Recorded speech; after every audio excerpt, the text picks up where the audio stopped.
Africa CDC Director General Jean Kaseya and WHO Regional Director Professor Mohamed Yacoub Janabi visited a newly opened Ebola treatment center in Bunia on Tuesday to assess the response to the outbreak. The two health officials arrived at Bunia Airport before touring the facility and meeting medical staff. Kaseya warned the Bundibugyo strain outbreak is now the fastest growing on record, with 3,748 confirmed cases and 1,657 deaths as of August 1. He said contact tracing is failing, with most new infections outside known contact list, and called for stronger community engagement and political support. Janabi stressed the importance of listening to frontline health workers and identifying gaps in the response. Both officials met community representatives to discuss solutions as health authorities struggle with transmission, security challenges, and limited tracing capacity. U.S. Secretary of State Marco Rubio says Washington hopes to reach a deal very shortly with Iran and Oman to ensure safe passage through the Strait of Hormuz. Speaking in Washington on Tuesday, Rubio confirmed progress in talks but said a final agreement had not yet been reached. Iran's foreign ministry says discussions with Oman focus on inbound and outbound routes while protecting sovereignty. The U.S. Treasury also indicated an accord could be reached within days, while Qatar confirmed mediation had reached very progressive stages. The negotiations come amid renewed tensions between Washington and Tehran following conflicting claims over whether talks were taking place. The Strait of Hormuz remains a vital global energy corridor, with oil shipments continuing despite uncertainty. Thousands of Iranians marched through Tehran on Tuesday to mark a Bain commemorating Imam Hussein's martyrdom at Karbala. Crowds gathered in Imam Hussein Square before heading to the shrine of Shah Abdul Azim. IRGC commander Hassan Hassanzadeh said the commemoration reflected unity across Iran and Iraq, while veteran Hussein Nayekta described the rally as a stand against Western influence. Participants pledged loyalty to Iran's leadership, echoing the spirit of Karbala. The procession took place against the backdrop of renewed hostilities with the United States. Fighting resumed after the collapse of a Pakistan-brokered truce in June, with Washington striking Iranian targets and Tehran responding against U.S. assets across the region. Spain has demanded that Italy immediately lift border checks introduced after thousands of migrants crossed into Ceuta from Morocco. Interior Minister Fernando Grande Marlaska called the move unnecessary and disproportionate, insisting the Schengen zone was never at risk since Ceuta lies outside it. Italy imposed 1-month checks on non-EU nationals arriving from Spain by air and sea, citing fears of onward movement through Schengen. Marlaska rejected claims Spain's migration policy encouraged the crisis, noting irregular arrivals are down 30% compared to last year. Prime Minister Pedro Sanchez described the crossings as a violation of sovereignty and said Madrid is working with Morocco to accelerate returns. The influx prompted Ceuta to declare a state of emergency and fueled political tensions within the EU, with Spain accusing some member states of selfishness in their response. Indonesian President Prabowo Subianto welcomed Thai Prime Minister Anutin Chanvirakul to Jakarta's Merdeka Palace on Monday, marking the first visit by a Thai leader to Indonesia in 15 years. Footage showed Anutin's arrival, the official ceremony, and the signing of agreements. The two countries announced a joint trade commission to boost investment and remove barriers, alongside expanded cooperation in agriculture, logistics, and supply chains. Prabowo also highlighted plans for an Indonesian-Thailand energy forum and greater use of local currency transactions to strengthen trade.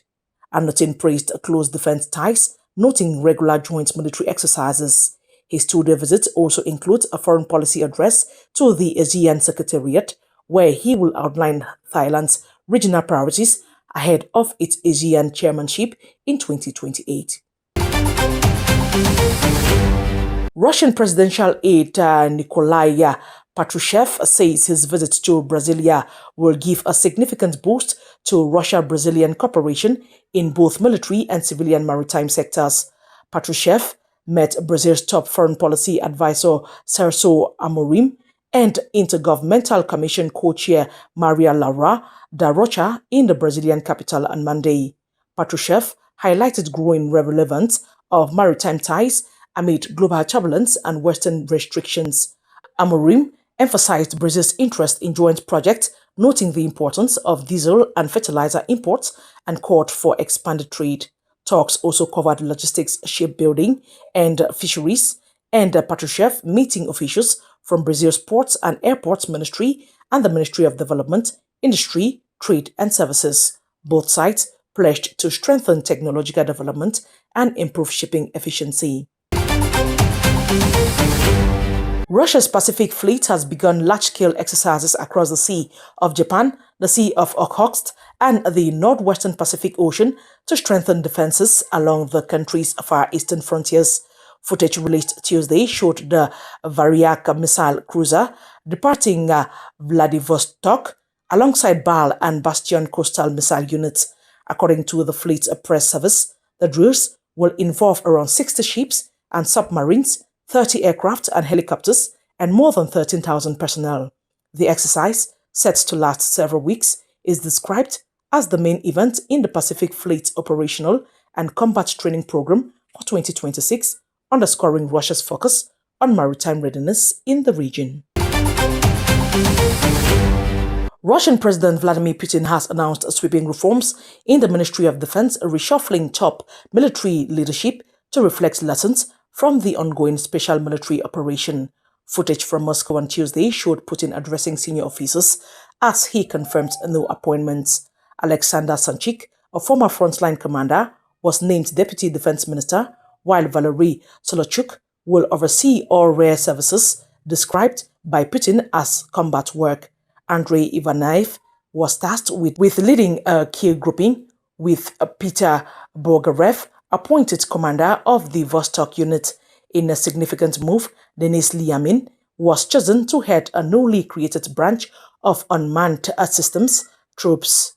Putin praised the officers' combat experience and organizational skills, expressing confidence they would strengthen Russia's military capabilities in the months ahead. Addis Ababa hosted the Scientific and Expert Council of the World People's Assembly on July 29 under the theme Common Values for the Future of Humanity. The meeting formed part of the Regional World Public Summit Africa, New World, Africa in Shaping a Shared Future, organized by the World People's Assembly in collaboration with the Global Black History, Heritage and Education Center. Over 40 representatives of the scientific and expert community from Africa and Cuba converged for the summit and discussed geopolitics, economics, ecology, and humanitarian development, stressing the importance of shared values, food security, digital ecosystems, and youth empowerment. The event saw key speakers from Cuba, Ethiopia, South Africa, Tunisia, Cote d'Ivoire, Senegal, and the Congo.